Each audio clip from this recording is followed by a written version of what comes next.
So now you're in the battle, right? And people don't realize something's going on in Texas, which is really perhaps indicative of a strategy that could be going after the United States. You're battling over HB 23. Everyone in the country, everyone in War Room, and everyone in our world needs to hear it. What's that HB 23 about?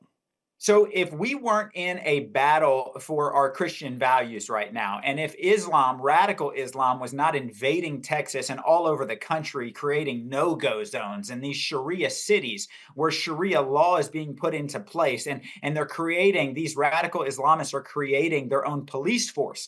And we're seeing honor killings, we're seeing children being harmed, we're seeing the women's rights being taken away, and a complete throwing out of the US Constitution and our Texas Constitution. If that wasn't happening, then this bill would not be that big of a deal.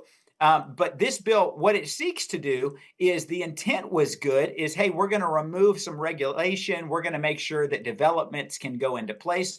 But because of our current state and because of where we're currently at, what this bill actually does is it removes the regulations for Sharia cities where these horrific radical Islamic communities that we're seeing in Minneapolis, Minnesota, and we're seeing in some of our leftist cities are invading the DFW area and all over Texas. Even in rural Texas, we're seeing radical Islamists come in and say, hey, we're taking over.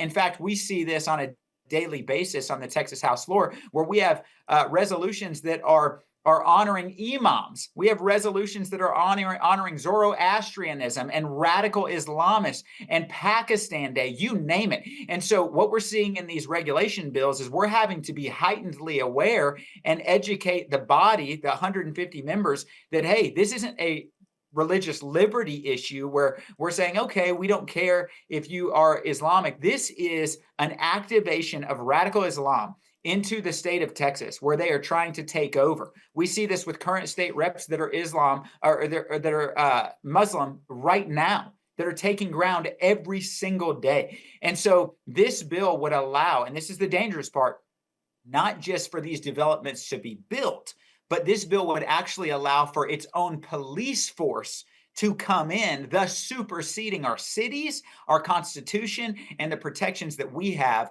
as Americans and as Texans. And so it's a problem. I'm going to be voting no. Our hope is to amend it and to fix it, but if not, we just need to take it down. Well, so where's Governor Abbott and the Lieutenant Governor on this stuff?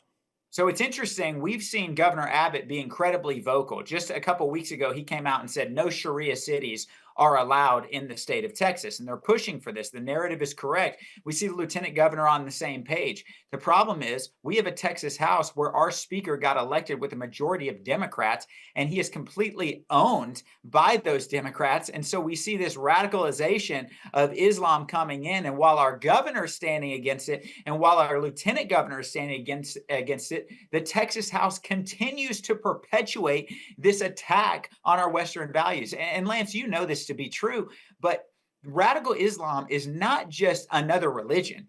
It's antithetical and it's completely non-cohesive to our Christianity.